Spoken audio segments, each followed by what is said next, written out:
It's 4 p.m. on Thursday, October 2nd here in Korea. Welcome to ARIRANG News, live from Seoul. I'm Hyun-kyung.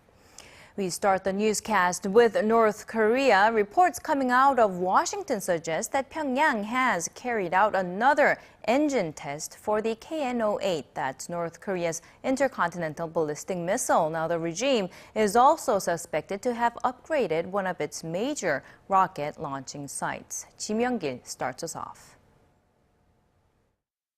U.S.-based think tank 38 North says satellite imagery shows the missile's first-stage engine was tested in mid-August at the Sohae launch site in North Korea's northwestern Tongchang-ri region. This adds to a series of engine tests Pyongyang has carried out since 2013. It remains unclear how successful these tests have been, though.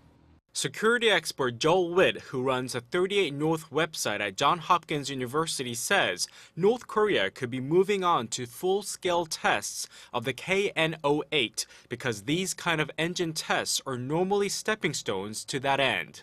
The missile is believed to have a range of at least 5,500 kilometers, which means the U.S. state of Alaska is within its range. North Korea is not only testing engines either. It has also completed a major program to upgrade the Sohae satellite launching station that began late last year. A gantry tower was raised to 55 meters by adding 3 new platforms to handle up to 50-meter-long rockets. The existing launch pad has been upgraded to launch rockets even larger than the Unha-3 North Korea sent into space in late 2012. With the completion of the engine test, 38 North says Pyongyang may decide to test fire another rocket before the year is out. A new, even larger rocket than the Unha-3 is also reportedly under development, but the website says it'll be several years before it's fully operational. Myung-kil, ARIRANG News. Russian Foreign Minister Sergei Lavrov says resuming the six-party talks on denuclearizing North Korea would be complicated, but not out of the question. Meeting with his North Korean counterpart in Moscow on Wednesday, the foreign minister called on all related parties in the dialogue to take a balanced approach and refrain from abrupt actions that would polarize positions. The two Koreas, the U.S., China, Japan, and Russia, began the six-party talks in 2003, but the last time they met was in late 2008 as North Korea launched a long-range rocket in early 2009. And still no word on a bilateral summit between Korea and Japan. Korea's top diplomat spoke of the possibility but said it could only happen under one condition. That is, if Japan sincerely atones for its historical wrongdoings and wartime atrocities. Hwang Sung-hee has more. The forecast for a summit between President Park Geun-hye and Japanese Prime Minister Shinzo Abe this year is cloudy.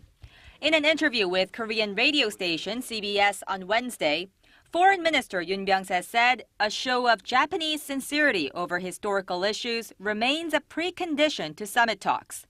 He added that resolving the urgent issue of Japan's wartime sexual enslavement of Korean women would be a good place to start. Yoon said measures that can be accepted by the 55 former sex slaves still alive and the international community would be regarded as measures of sincerity. His remarks follow a string of meetings between the two countries this month. Yoon held private talks with Japanese ambassador to Korea, Goro Betcho, for the first time, while President Park welcomed former Japanese Prime Minister Yoshiro Mori, who brought a personal letter from Abe. The vice foreign ministers from Korea and Japan met in Tokyo Wednesday for their first strategic dialogue since President Park took office in February of 2013. The frequent diplomatic exchanges raised speculation that the two neighbors were preparing for what would be the first summit between their leaders, with November's APEC summit in Beijing as the likely stage. But President Park remains adamant she will not meet with Abe until he apologizes for Tokyo's wartime atrocities. As the two sides remain wide apart on the comfort women issue, the Korean foreign minister said it will likely be some time before the sun shines again. Hwang Sang-hee, ARIRANG News. And you just saw some clips of it there, but every Wednesday here in Korea, victims of Japan's sexual enslavement of women during wartime gather with their supporters to hold a rally. That weekly protest has been taking place for more than 2 decades now, but this week's welcomed a special group of supporters from Japan. Sohae has this report. In front of the Japanese embassy in Seoul, at a weekly Wednesday gathering dedicated to the women who were forced into sexual slavery by the Japanese military during World War II, Japanese Christians join in. As a Japanese citizen, I want to sincerely apologize for the violation of your dignity and human rights. I want to apologize to the victims of sexual slavery and for the unresolved pain it caused. I am so very sorry. The surviving victims thanked them for coming and said it was the Japanese government that was at fault, not the Japanese people. When you go back to Japan, please tell Prime Minister Shinzo Abe to stop making these absurd remarks. I hope the truth is spread to more people so that we can find peace before we die. While the Japanese pastor's heartfelt gesture shows that there are ordinary Japanese citizens who are ashamed of the atrocities that were carried out by their country in the past, Tokyo continues to turn a deaf ear to the demands of the victims. On the same day, Prime Minister Shinzo Abe said the sexual slavery issue needed to be revised in school textbooks, another sign that the Japanese government is trying to whitewash history. But he added that he has no plans to make changes to the 1993 Kono Statement, a landmark apology to the victims of wartime sexual enslavement, or publish a new one. Sohae, ARIRANG News.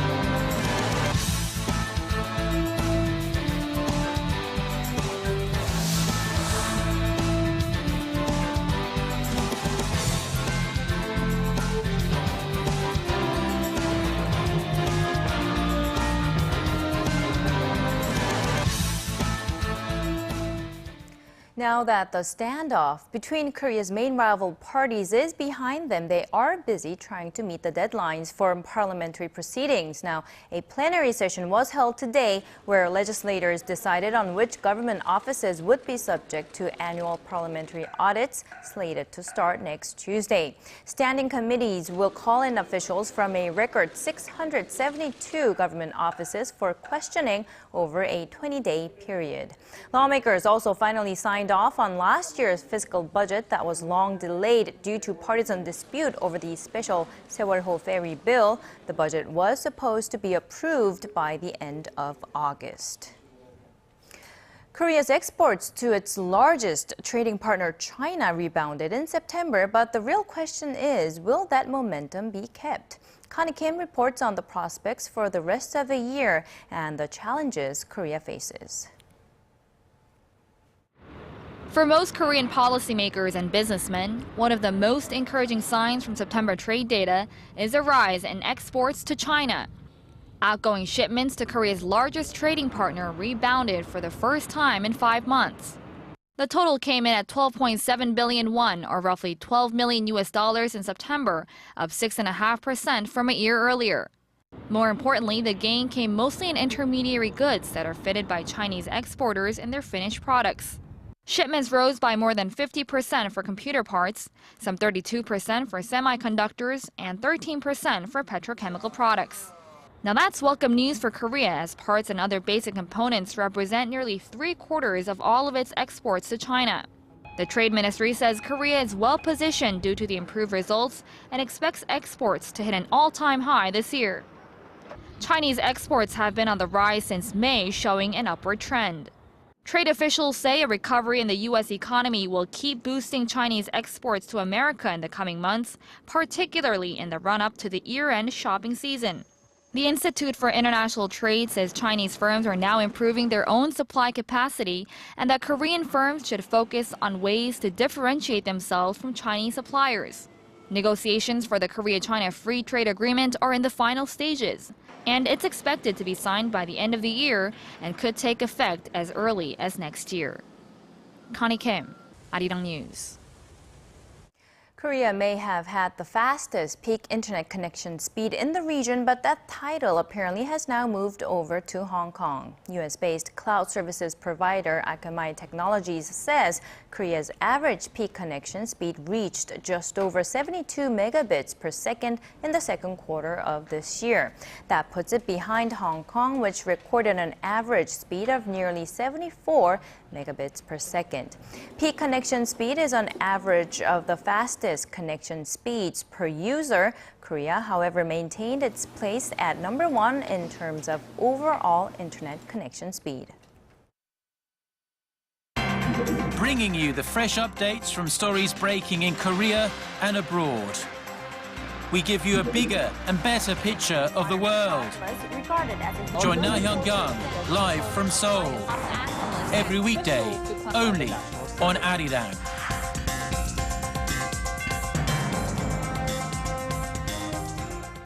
Protest leaders in Hong Kong are very clear on what they want. They have demanded that the region's chief executive step down by Thursday evening. China is also closely monitoring the situation and is very firm in its stance too. Our Kim Min-ji reports. Pro-democracy protesters have warned of further action if Hong Kong's chief executive does not step down by Thursday evening. Massive crowds entered a standoff with police as they rallied outside CY Leung's office gates overnight. Protesters say they will occupy government buildings if their demands aren't met. They also want universal suffrage in Hong Kong's 2017 elections and for Beijing to abandon its plan to vet candidates for the post of chief executive. I don't know how long, but I think that every Hong Kongers will spend all their efforts to achieve what they want and voice out their opinion until the government gets action and respond our needs. U.S. Secretary of State John Kerry at a joint press conference with his Chinese counterpart Wang Yi in Washington called on Hong Kong authorities to exercise restraint in the face of protests. Wang was curt in his response. The Chinese government has very firmly and clearly stated its position. Hong Kong affairs are China's internal affairs. All countries should respect China's sovereignty. Wang added that illegal acts that violate public order would not be tolerated in any society. If protesters follow through on their pledge to storm government buildings, there are mounting fears of violent clashes. China's official state newspaper, The People's Daily, warned of unimaginable consequences should the protests persist, while state-run television in Hong Kong said residents should support their local authorities who are only trying to restore social order as soon as possible. Kim Min-ji, ARIRANG News. The director of Dallas County's health department says a second person is being monitored for an Ebola infection in the United States, a person who had close contact with Thomas Eric Duncan. Duncan is the man confirmed by the CDC as America's first Ebola patient. Federal health officials have been tracking people who came in contact with him during the days that he showed symptoms. Duncan was reportedly not sick during his flight from Liberia to Dallas last month, but when he did fall ill a few days later, the local hospital he checked into released him with antibiotics, even though he had informed staff of his recent trip to Liberia. Hospital officials say Duncan's condition has been improving since he was placed in isolation on Sunday. The volcanic eruption of Mount Ontake has become Japan's deadliest in 90 years. Local authorities say the death toll from Saturday's blast rose to 47 as rescue workers recovered more bodies after resuming their search on Wednesday. Some 1,000 troops, police, and firefighters wore surgical masks and carried toxicity measuring devices as they canvassed the volcano amid ash and gas spewing from the crater. Helicopters brought bodies down the 3-kilometer-high peak. Special cutting machines were used to free bodies stuck between rocks. Others were found buried in ash. In other news, if you are considering joining the military or just are simply curious about what life is like as a member of the Korean Armed Forces, here's a chance to get a first-hand experience. Our Kim Hyun-bin tells us all about this year's Ground Forces Festival. Since all able-bodied men in Korea are required to serve in the military, they are well aware of what it's like to live as a cadet, day in and day out. But that leaves a large segment of the population, women and children included, that aren't.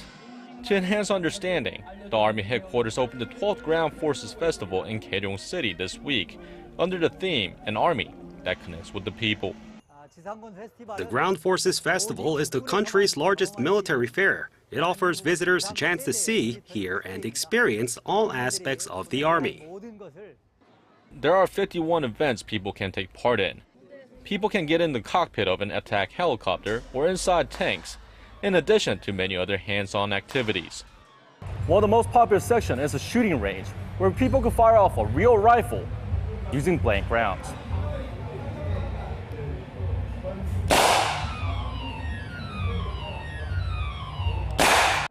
Special military performances and stunts are also scheduled throughout the day.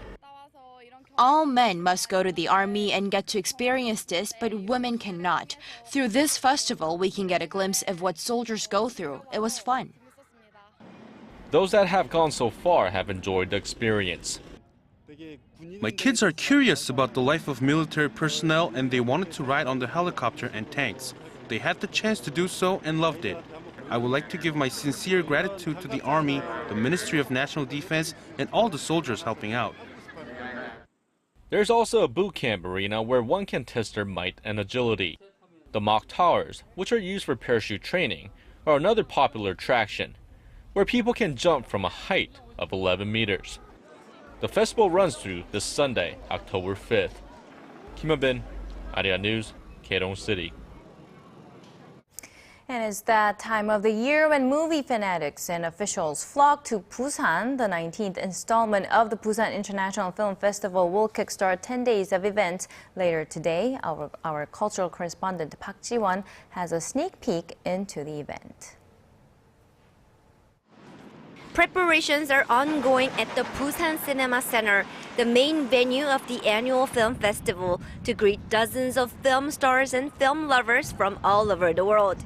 Now in its 19th installment, this year's Busan International Film Festival opens this Thursday evening. 314 films from nearly 80 countries will be shown at 7 theaters in this southern harbor city throughout the 10-day event. To celebrate this year's grand opening, an Eve celebration took place Wednesday at Biff Square in Nampodong, the birthplace of the festival back in 1996. I sincerely congratulate the opening of the 19th BIFF. Please support our film, The Tenor Lyrico Spinto. I came to celebrate the opening of the Busan International Film Festival. I'm very happy to be here. As a Busan resident, I'm proud to see this international film festival being held in the city, and I wish it many more successful years to come. Taiwanese film director Do Jae-ryu's international premiere, Paradise in Service, will open the festival. Hong Kong director Lee Po-chung's comedy and melodrama Gangster Payday will be the festival's closing film. Park Ji-won, ARIRANG News, Busan.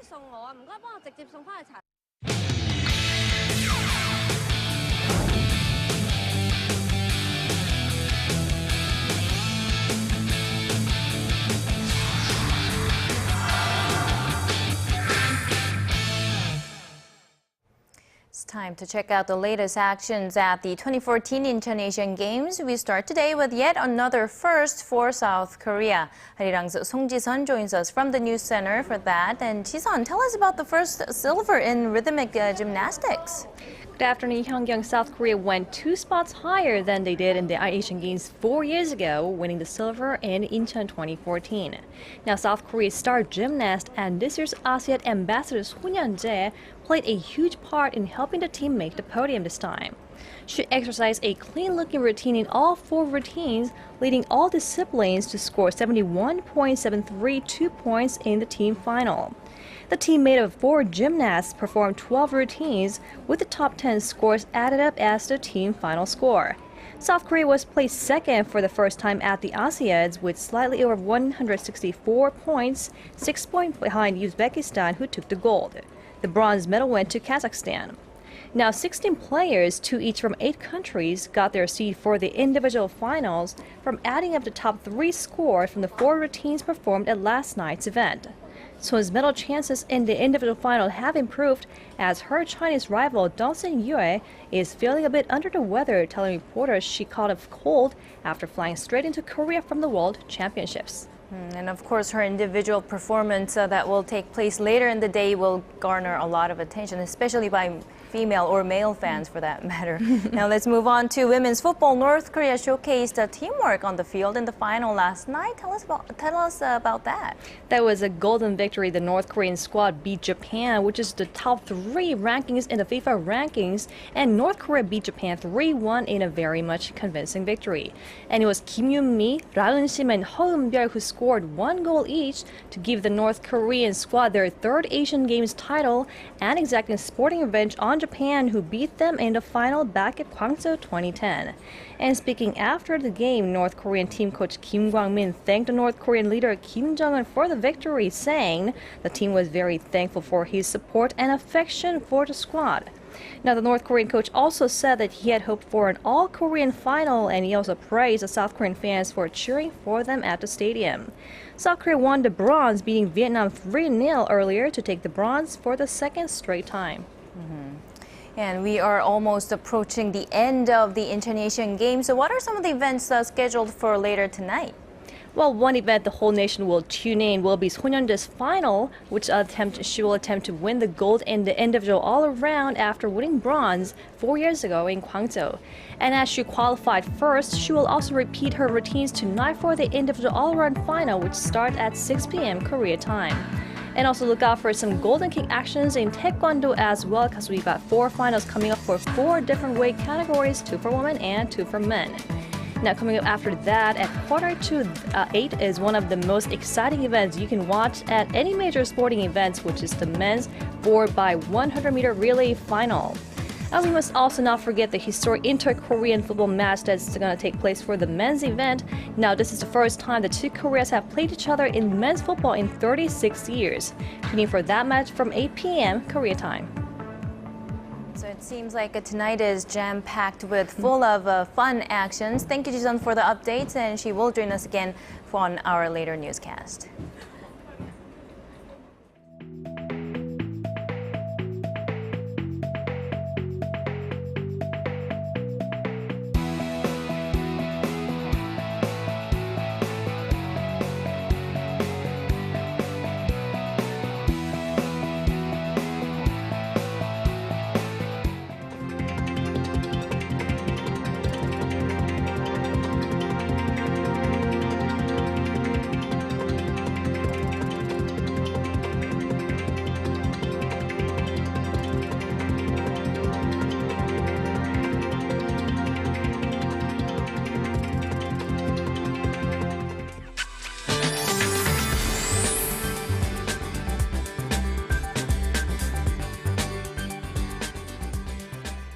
Happy Thursday, everyone. Welcome. I'm Kim Bo-kyung with your weather updates. At the moment, autumn rain is falling here in Seoul as well as other places, and it seems like an umbrella is a must for the rest of the day because more rain is in store, although it won't be much. Now, 5 to 10 millimeters are expected for Seoul as well as parts of Gyeonggi-do and Gangwon-do provinces, and elsewhere down south, less than 5 millimeters are forecast. This should gradually clear up by later tonight, and keep in mind that the rain should cool things down even more, so make sure to dress warmly. Tomorrow is Korea's National Foundation Day, and showers may fall from time to time along the eastern coast on the first day of the long weekend, but things should clear up nicely for outdoor activities.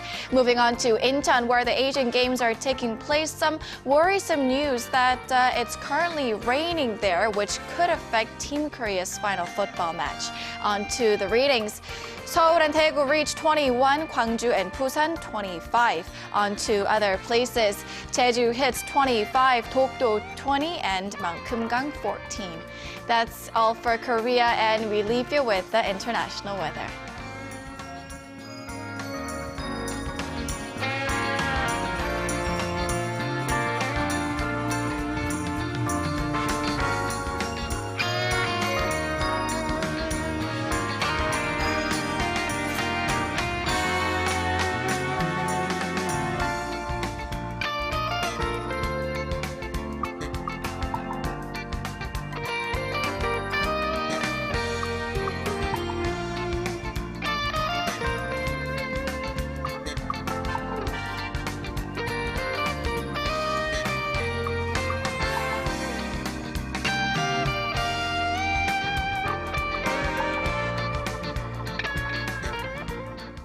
And that's all we have for now. More news coming up in about 90 minutes time at 6 p.m. Korea time. Thank you for watching.